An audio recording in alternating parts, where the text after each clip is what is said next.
पूछ रहे हैं उसका उत्तर आता है। अरविंद जी, डे वन से जो हमारे प्रश्न थे आज भी वही प्रश्न, प्रश्न दिल्ली के आबकारी नीति को लेकर, प्रश्न दिल्ली के शराब नीति को लेकर। वंदे मातरम, आप जुड़े हुए हैं नेटवर्क 10 के साथ, देख रहे हैं खास कार्यक्रम चर्चाएं खास। शराब घोटाला मामले में बीजेपी और आम आदमी पार्टी में जबरदस्त वाकयुद्ध छिड़ा हुआ है। कथित शराब घोटाले के मामले में आपकी जिम्मेदारी थी कि वो अपने ऊपर लगे गंभीर आरोपों से अपने निर्दोष साबित करने के लिए अपने पक्ष को सामने रखती, लेकिन उसने पलटवार का सहारा लिया। साथ ही विक्टिम कार्ड भी कि सरकारी संस्था के माध्यम से हमें तंग किया जा रहा है। आखिर इस बहस को लंबा समय हो चुका है, इसका खामियाजा दिल्ली की आम जनता भुगत रही है। अब तो एलजी को भी लपेटने की कोशिश हो रही है और विधानसभा भी अखाड़ा बन रही है। तो तस्वीरें आप तक लगातार पहुंचा रहे हैं। सदन से लेकर विधानसभा तक मामला उठा और खूब जमकर वार पलटवार का दौर लगातार जारी है। चर्चाएं खास में आज यही मुद्दा, हमारे साथ खास पैनल जुड़ गया है। रमेश ठाकुर जी, निरंजन पोद्दार जी और राजेंद्र स्वामी जी, आप तीनों का बहुत बहुत स्वागत। वरिष्ठ पत्रकार जुड़ गए हैं और सबसे पहले रमेश ठाकुर जी, आपके पास आते हुए एक लंबा समय बीत चुका है, वार पलटवार का सिलसिला है, आरोप प्रत्यारोप चल रहे हैं और प्रेस कॉन्फ्रेंस हो रही हैं, एक दूसरे को घेरने की कवायद लगातार जारी है। रोज कह सकते हैं कि सियासी ड्रामे का फुल डोज, लेकिन इससे हासिल क्या है? नहीं, सवाल यही सबसे बड़ा है कि इससे हासिल क्या है। और अभी जो चीजें जांच हुई है, सीबीआई की जांच चल रही है, उसमें सामने क्या निकल के आया ये अभी कोई डिस्क्लोज किसी ने किया नहीं है। जनता भी जानना चाहती है, सब लोग भी जानना चाहते हैं। और जिस तरीके से मुद्दा उठा था आबकारी नीति का, वो मुद्दा मुझे लग रहा है कहीं पीछे छूट गया है। उसके बाद सारी चीजें पलटवार करते हुए आम आदमी पार्टी ने शिक्षा का मुद्दा लिया है, उन्होंने स्वास्थ्य का मुद्दा उसके ऊपर डाल दिया, उसके बाद में विधानसभा में रात बिताते हैं। और आरोप प्रत्यारोप का जिस तरीके से दौर चल रहा है, हल कुछ नहीं निकल पा रहा है। और यहाँ तक ये है, आज इस समय की स्थिति ये, आम आदमी पार्टी के जितने भी नेता हैं, विधायक हो गए चाहे मंत्री हो गए, वो मंत्रालयों में नहीं मिल पा रहे हैं, घरों में नहीं मिल पा रहे हैं। लोग जनताओं फरियादों की, जो फरियादी वहां पे जाते हैं उनसे उनका मेल मिलाप भी नहीं हो पा रहा है। तो मतलब क्या जनता इतनी वो है, हो गई है कि जब आपको जिताती है, अपने विकास के लिए जिताती है, काम के लिए जिताती है, आप आपस में नूरा कुश्ती करते रहो, लड़ते रहो। और लड़ाई भी ऐसी जिसका कोई अंत नहीं है, जिसका कोई मकसद नहीं है, नासूर आपने बना के रख दिया। आप आबकारी नीति की जिस तरीके से बातें हो रही है, ठीक है, पहले आपने कहा आबकारी नीति बहुत अच्छी है, आम आदमी पार्टी की तरफ से अगर जो सवाल हुए हैं और जो उनसे जवाब मिले हैं, तो यही सामने निकल के आया। उन्होंने कहा आबकारी नीति बहुत बढ़िया थी, इसमें कोई दिक्कत नहीं है। उसके बाद में जब विरोध स्टार्ट होता है तो 6 महीने के बाद उसी आबकारी नीति को बदलते हैं। अंततोगत्वा क्या होता है, आज 1 तारीख है, आज 1 सितंबर है, आपने फिर वही पुरानी नीति को लागू कर दिया और प्राइवेट जितने भी ठेके थे उसको सारा बंद कर दिया। लेकिन सही से अगर बुनियादी तरीके से आप एनालिसिस करो, इसमें आपने क्या खोया क्या पाया और इसने जनता ने क्या पाया, ये सामने निकल के सब चीजें आनी चाहिए। लेकिन एनसीआर की अगर बात करो और आसपास के जो इलाकों की बात करो, तो जो फ्री की जो डोज दी गई थी, 1 बोतल पे 1 बोतल, मुझे लग रहा उन लोगों ने बड़ा फायदा उठाया। जो मैखानों के शौकीन लोग थे उनको बड़ा फायदा हुआ। भाई आप उनका ख्याल रखो। अगर पहले देखा जाए तो आपके जितने भी वोटर हैं उनको दूध पे 1 थैली फ्री करो। तो ये सारी चीजें हैं, चीजें होती आई हैं। कल फिर इनके जो कुल देवता है सबसे बड़े, जो अन्ना देवता है, अन्ना हजारे, वो भी निकल के आए। उन्होंने भी अपनी जो चीजें हैं अंदर की दबी हुई, जो उनका गुस्सा था वो बाहर निकाल के उनको कहा कि सत्ता के चूर में आके इस तरह लेकिन के उन पर भी पलटवार कर दिया, उन पर भी पलटवार हो गया। निरंजन पोद्दार जी, आपके पास आते हुए, चूंकि आप तो सत्ता में हैं, आपकी जिम्मेदारी है, आपकी जवाबदेही है, जनता ने आपको चुनकर सिरमौर बनाया है। ऐसे में जब आरोप लगते हैं आप पर, तो आपको सामने आकर उस कसौटी पर कसने की जरूरत है, ना कि पलटवार करने की। देखिए, ऐसा है पूजा, मैं आपको मेरा जो मानना है वो ये है कि अगर राजस्व की प्राप्ति के लिए कोई अकृत्य या कुकृत्य किया जाए तो मेरे हिसाब से वो कहीं भी लोक कल्याण या जन कल्याण के बनी हुई सरकार का काम नहीं है। क्योंकि सरकारों का काम है सुचिता और सात्विकता। लेकिन यहाँ पे क्या हो रहा है, आप देखेंगे कि देखिए, मैं किसी पार्टी के या किसी उस दल के लिए मैं बात नहीं कर रहा, मैं ये कह रहा हूं कि जिस तरीके से आम आदमी पार्टी आंदोलन से निकली हुई पार्टी है और जब ये आंदोलन में थे उस टाइम एक किताब निकल करके आई थी जिसके कुछ पन्नों की कटिंग अभी अन्ना हजारे जी ने भी भेजी है कि अरविंद केजरीवाल जी ने उसके अंदर कितना बहुत सुंदर सुंदर लिखा था कि भाई 90% महिलाओं की सहमति से ठेके खुलने चाहिए, फलाना होना चाहिए, ढिमकाना होना चाहिए। लेकिन हुआ क्या, ये सरकार बनने के बाद में इस सरकार ने क्या किया? सबसे पहले तो इन्होंने जो अल्कोहल लेने की यानी कि दारू पीने की जो उम्र है उसके ऊपर इन्होंने कमी की, यानी कि 25 वर्ष से घटा करके उसको 18 वर्ष कर दिया गया। जो दारू बेचने की जो समय अवधि है ये इन्होंने बढ़ा दी। इन्होंने उसको रात को 3 बजे तक की, रात को 3 बजे तक भी आप दारू पी सकते हैं। और उसके बाद में जिस तरीके से नई आबकारी पॉलिसी के अंदर इन्होंने प्राइवेट प्लेयर्स को इस मार्केट में उतारा, और प्राइवेट प्लेयर्स का आपको पता ही है, उनका तो मार्केटिंग का सिद्धांत है, उनको किसी चीज से कोई लेना देना नहीं। अगर किसी का परिवार बर्बाद हो रहा है, आपने भी देखा होगा, हम भी इसी दिल्ली के अंदर रहते हैं पूजा जी, आपने देख करके बड़ा दुख होता था कि 18, 17, 18, 19 साल के लड़के सुबह 10 बजे जाकर के लाइन में दिखते थे ठेकों के आगे, और उसके ऊपर भी एक के ऊपर एक फ्री, और ऐसी स्कीम, और ऐसी वाइन इन्होंने निकाल दी, ऐसी नशे की बोतलें इन्होंने निकाल दी। 25 रुपए के अंदर दारू, 22 रुपए के अंदर दारू, 15 रुपए के अंदर दारू। मतलब आप काम मत कीजिए, आप अपने जो कार्यावधि है उसके अंदर भी आप दारू पी करके मस्त कहीं पड़े रहिए। तो क्या मतलब इस देश को या इस राजधानी को क्या दारू की बेवड़ी राजधानी बनाने का प्लान था? अरे भाई साहब, आप अलग राजनीति की बात करते थे, कम से कम आपको यह चीज सोचना चाहिए था कि भाई ये अलग राजनीति है। ठीक है, जो लोग शौकीन है, अगर शौकिया तौर पे अगर कोई अल्कोहल लेता है, दारू पीता है, तो चलिए एक बात समझ में आती है, लेकिन आपने तो उसके अंदर उनको नहलाने की योजना बना दी। और जिस तरीके से इन्होंने वो फ्री, और जो जितने भी प्राइवेट प्लेयर्स बाजार में आए, और उन्होंने जिस तरीके से उसके अंदर स्कीम्स लगा दी कि भाई इसके ऊपर ये फ्री, एक के ऊपर 2, एक फ्री, एक के ऊपर 3 फ्री, ये इतने रुपए की चीज और ये इतने रुपए, और मिनिमम कॉस्टिंग, आप विश्वास करेंगे 12 रुपए के अंदर भी नशे की बोतल इन्होंने निकाल दी प्राइवेट प्लेयर्स के अंदर, और देखने में वो एकदम ऐसे लग रही थी जैसे कोल्ड ड्रिंक की बोतल हो। तो ये चीज देख करके एक तरफ आप कहते हैं हमें देश को विश्व गुरु बनाना है, हमें भारत को अगले दोहरा मापदंड कह सकते हैं इसको। राजेंद्र स्वामी जी, आप तो नैतिकता की बात करते थे, शुचिता की बात करते थे, सात्विकता की बात करते थे, एक अलग सियासी माहौल बनाने का जिक्र करते थे, लेकिन ये क्या कुछ हो रहा है? और जब होता है, सवाल आपसे होता है, तो आप पलटवार करते हैं, कुछ नए नए आरोप मढ़ देते हैं, फरार हो जाते हैं। बिल्कुल एक दूसरे को घेरने की कोशिश में बिल्कुल ये अखाड़ा बन गया है, विधानसभा तक अखाड़ा बन गया है। विधानसभा पे भी दोनों पार्टियां, आम आदमी पार्टी और बीजेपी, दोनों एक दूसरे के खिलाफ आरोप लगाते हुए धरने पे बैठ गई हैं।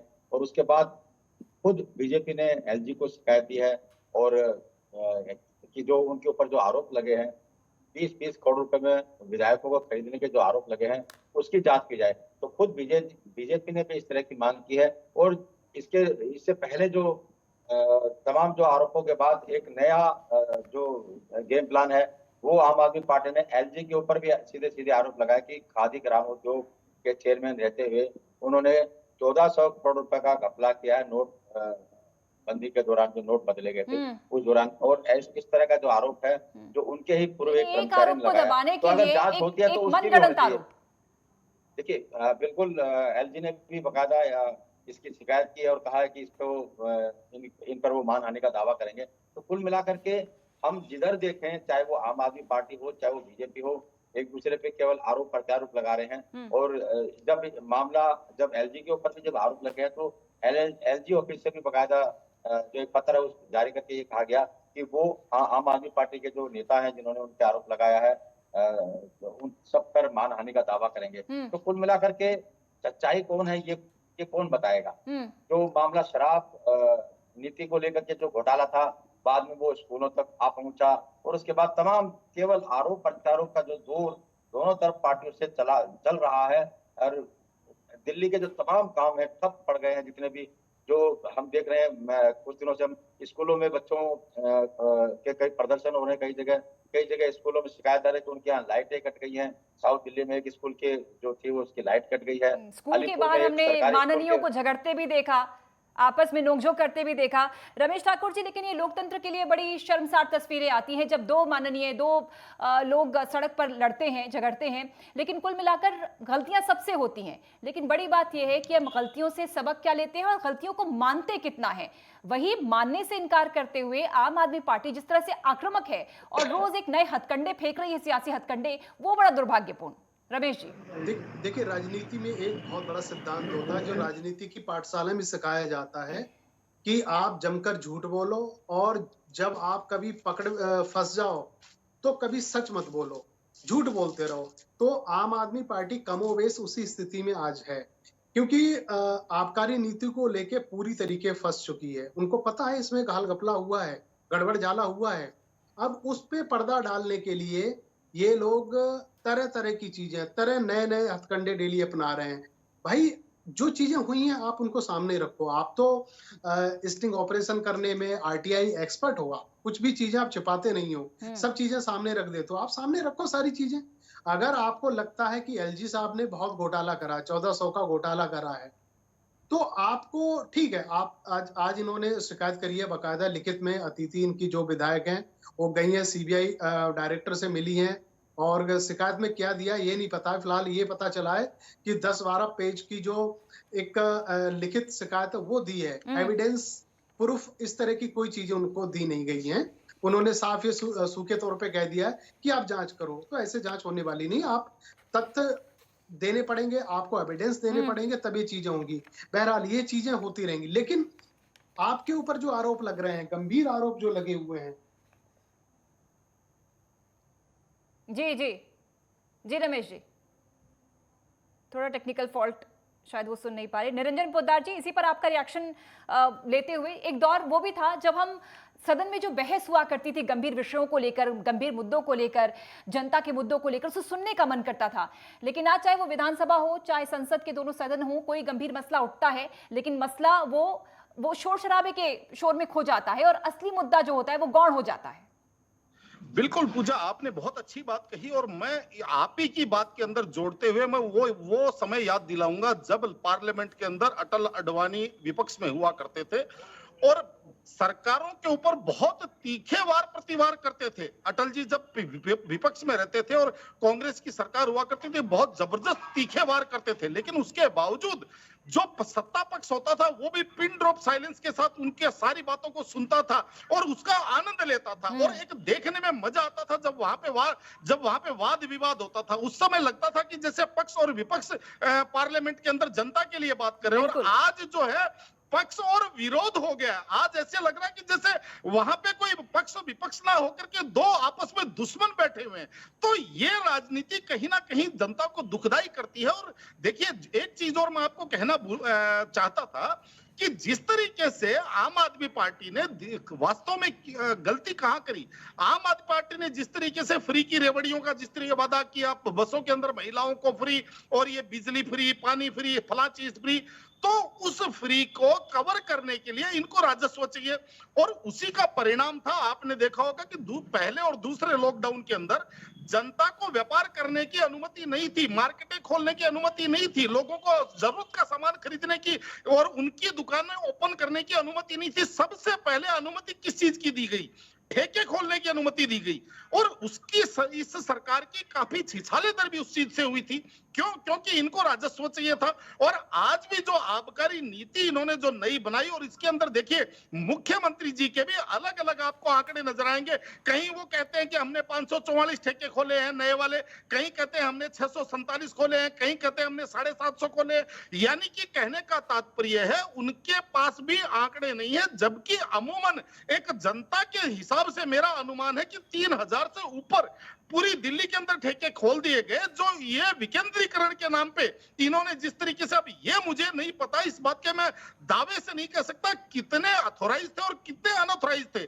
लेकिन पूजा, आप जिस भी क्षेत्र से निकलेंगे वहां पे आपको कदाचित ये फ्री के चक्कर में, एक के ऊपर एक फ्री के चक्कर में भीड़ इतनी मिलती थी कि शहर सा पता चल जाता था कि भाई यहाँ पे दारू का ठेका खुला है, नई दुकान खुली है यहाँ पे। ये तस्वीरें तो हमने देखी है, तस्वीरें देखी है, बहुत बहुत शर्मसार करने वाली तस्वीरें थी। उसी का जब जवाब मांगा जा रहा है सरकार से, तो सरकार अलग अलग हथकंडे अपना रही है। राजेंद्र जी, अगर आप तक आवाज पहुंच रही हो, तो क्यों ना माना जाए कि अपनी गलतियों को जानती है सरकार, लेकिन उसे छिपाने के लिए, उसे दबाने के लिए नित नए आरोप, नित नए पलटवार।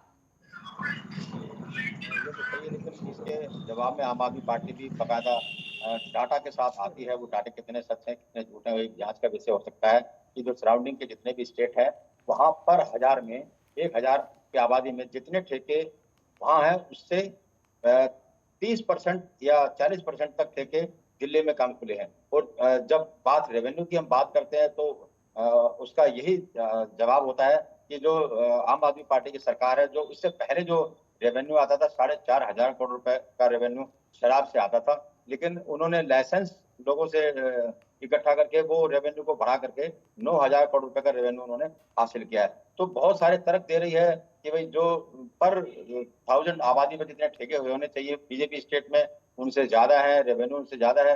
हाँ, लेकिन इस बात से इनकार नहीं किया जा सकता कि कुछ तो नियमों में ढील दी गई है। इस पे जब सवाल उठता है कि जो एयरपोर्ट्स अथॉरिटी है वहां जो ठेके दिए गए थे उन ठेकेदारों के उनके पैसे क्यों वापस कर दिए गए, तो इसका जवाब भी आम आदमी पार्टी ये देते रही। विपक्ष पर तो आरोप लगा ही रही है, आप साथ ही साथ एलजी को भी घेर रही है।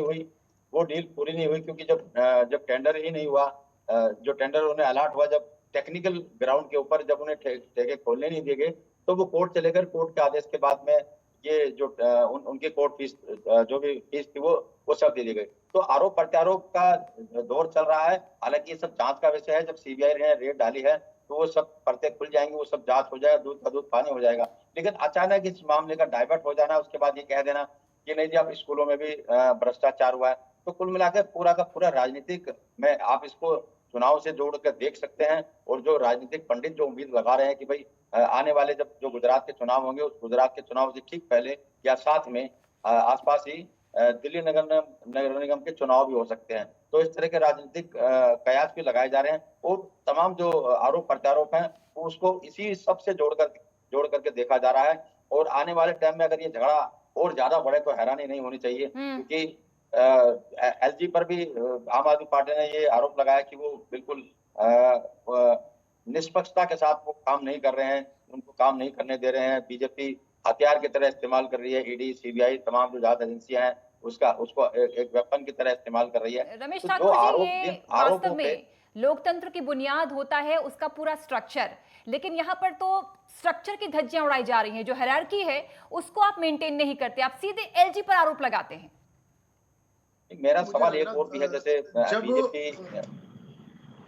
जब आम आदमी पार्टी का गठन हुआ था तो हम आप सब लोगों ने देखा था, तो उन्होंने कहा था कि हम विकल्प की राजनीति करेंगे, अलग राजनीति करेंगे, सबसे अलग करेंगे। लेकिन ये 7, 8, 9 साल बीतने के बाद में अब आते आते असर दिखने लगा कि आम आदमी पार्टी बिल्कुल वास्तव में सबसे अलग काम कर रही है। अब शराब नीति में जिस तरीके से बच्चों को भी आपने पिलाने की कोशिश की है, अब अभी निरंजन पोद्दार साहब ठीक कह रहे थे, हालांकि दावा हम नहीं कर रहे हैं इस बात का लेके, लेकिन जो पुरानी जो शराब नीति थी उसमें जो ठेके थे वो वास्तव में बहुत सीमित थे। लेकिन नई नीति में जो इन्होंने चमचमाती दुकानें इन्होंने खोल दी हैं और एक तो रोड हम और पे आप जब भी कोई देख रहे हैं रमेश जी, हमारे इलाके में भी जहां दुकानें नहीं थी वहां खुद हम देखते हैं चमचमाती हाई प्रोफाइल दुकानें, जहां जो युवा हैं, युवा नजर आते हैं। हाँ, मैं वही बता रहा हूँ। मेरा इलाका पूर्वी दिल्ली का है, गीता कॉलोनी का। इसमें अगर आपने नाम सुना होगा चाचा नेहरू हॉस्पिटल, बहुत बड़ा हॉस्पिटल है। बिल्कुल। इस रोड पे क्योंकि बच्चों की आवाजाही हमेशा रहती है, पेशेंट आते रहते हैं, इस पे मतलब हॉस्पिटल से मुश्किल से 500 मीटर दूरी पे ही दुकान खोल दी, उसके बाद फिर दुकान खोल दी। आप मतलब शर्म करो, थोड़ी शर्म आनी चाहिए आपको। इतना बड़ा हॉस्पिटल है, इतने बच्चों की आवाजाही रहती है और बच्चे वहां पे निकलना बड़ा दूभर हो जाता। तो ये तस्वीरें आपको नहीं दिखाई देती है। जब आप काउंट करोगे तो ये आंकड़ा मुझे लग रहा पूरे दिल्ली में 2-2.5 हजार का हो जाएगा, क्योंकि ये जितने भी दुकानें जो नई चमचमाती खोली गई हैं ये सारे के सारे आम आदमी पार्टी के नेताओं की हैं। टेंडर भी इनको दिया गया है, ये भी जांच होनी चाहिए। ये बात केजरीवाल साहब को पता है, ये बात मनीष सिसोदिया को पता है, इसलिए ये लोग फंसे हुए, पूरी तरीके से फंस चुके हैं कि अब हम लोग कहीं निकल नहीं पाएंगे। अब जनता को भरमाने के लिए और जनता को मिसलीड करने के लिए ये नए नए हथकंडे अपना रहे हैं। लेकिन यहाँ पे मुझे लग रहा है आम आदमी पार्टी को बड़ा नुकसान होने वाला है अगर ऐसा ही रहा। सीबीआई जब डिस्क्लोज करेगी कि मनीष सिसोदिया का इस आबकारी नीति में कितनी इन्वॉल्वमेंट थी और कितना घाल घपला हुआ था, तो इसका सबसे ज्यादा जो असर है आने वाले जो विधानसभा के 2 चुनाव है, गुजरात का हो गया और हिमाचल प्रदेश का होगा, जहां इनकी बहुत अच्छी बनी हुई थी, बैटिंग बहुत अच्छी कर रहे थे, वहां इनको बड़ा नुकसान हो पाएगा। शुरुआत में उसके बाद काउंटर भी में इसी को लेके किया था उन्होंने रमेश जी की, चूंकि हम हिमाचल और गुजरात में बहुत सक्रिय हैं और बीजेपी बौखला गई, इस वजह से आरोप लग रहे हैं। थे ये, इसमें कोई दो राय नहीं है। स्थिति इनकी बहुत मजबूत थी वहां पे, क्योंकि भाजपा का जिस तरीके से मुखालफत वहां पे कर रहे थे, खिलाफत वहां पे कर रहे थे, तो जनता इनको हाथों हाथ ले रही थी। लेकिन जब आबकारी नीति का भंडाफोड़ यहाँ पे हुआ है और उसमें क्या क्या चीजें इन्होंने करी है, मतलब दिल्ली की हर एक जनता को, युवाओं को इनको दारू के अंदर डुबकी लगाने की कोशिश की, गलत है। तस्वीरें झूठ नहीं बोलती और दिल्ली की जनता जो अपनी आंखों से देख रही है, जैसा कि आप भी जिक्र कर रहे हैं और मैं भी जिक्र कर रही हूँ, हकीकत छिपी नहीं है। बहरहाल पोद्दार जी, जब माननीय आते हैं चुनकर, शपथ दिलाई जाती है उनको सदन के अंदर, लेकिन जब इस बात को उठाया जाए कि आप विधायकों का लाई डिटेक्टर टेस्ट किया जाए, ये कितनी बड़ी शर्मिंदगी की बात। देखिए पूजा, बहुत शर्मिंदगी की बात है। और आज की तारीख में जो भारत के अंदर एक राजनीतिक डिस्कोर्स पता नहीं किस तरफ जा रहा है, मैं तो बहुत चीजों से देख करके मैं बहुत, आपको मैं बताऊं, मेरी आत्मा एक हिसाब से मैं ये देख रहा हूं कि हम किस लोकतंत्र के अंदर जीने की बात कर रहे हैं कि जहां देखो वहां विधायकों की खरीद फरोख्त की बात करना चालू कर देते हैं। कोई भी पार्टी किसी भी प्रकार का अनर्गल आरोप लगा देती है। अगर चुनाव आयोग, अगर मान लीजिए चुनाव की तिथि हमारे मन मुताबिक अगर घोषित ना करे तो चुनाव आयोग करप्ट हो गया, बिका हुआ हो गया। अगर चुनाव के नतीजे हमारे मन मुताबिक नहीं आए तो ईवीएम सेट हो गई। और अगर सुप्रीम कोर्ट, तो कहने का तात्पर्य यही है पूजा, अब जैसे मैं आपको एक मुद्दा और बताना चाहता हूं, जिस तरीके से इन जो आबकारी नीति के अंदर आम आदमी पार्टी फंसी और इनको लगा कि अब हमारी बहुत ज्यादा छिछालेदर हो रही है, तो इन्होंने जिस तरीके से पहले मनीष सिसोदिया जी को भारत रत्न दे देना चाहिए और अरविंद केजरीवाल जी प्रधानमंत्री पद के दावेदार हैं, मोदी जी के टक्कर में हैं और इस तरीके के सगुफे खोले।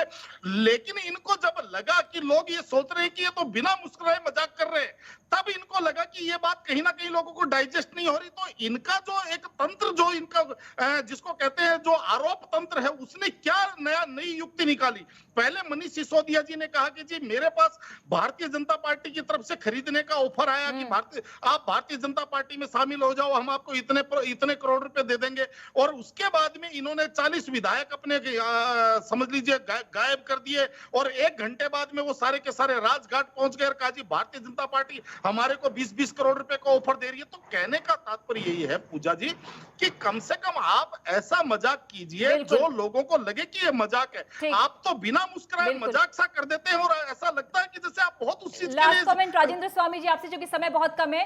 ये सब कुछ, इसका खामियाजा दिल्ली की जनता ही भुगत रही है, लेकिन कब तक झेलना होगा? देखिए, मैंने जैसा बताया कि इन सबको चुनाव से जोड़कर देखा जाना चाहिए और कोशिश ये रहती है कि किसी एक मुद्दे से ध्यान किस तरह से भटकाया जाए।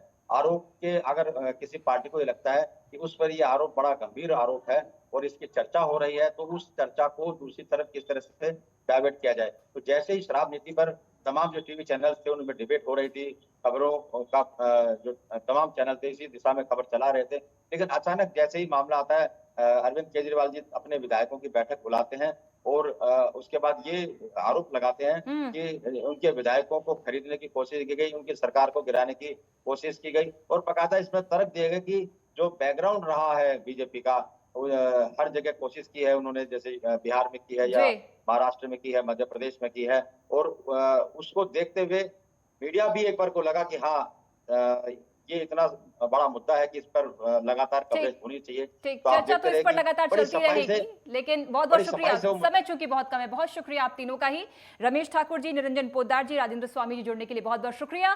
तो नैतिकता, शुचिता की बात करने वाली आम आदमी पार्टी चौतरफा घिरी हुई है, वार पलटवार लगातार जारी है, लेकिन सबसे ज्यादा नुकसान इस समय हो रहा है दिल्ली की जनता का। फिलहाल इस खास पेशकश में इतना ही। एक ब्रेक के लिए हम रुक रहे हैं। जय हिंद। आप बहुत कुछ बोलते हैं, मगर जो हम प्रश्न पूछ रहे हैं उसका उत्तर आता है। अरविंद जी, डे 1 से जो हमारे प्रश्न थे, आज भी वही प्रश्न दिल्ली के आबकारी नीति को लेकर, प्रश्न दिल्ली के शराब नीति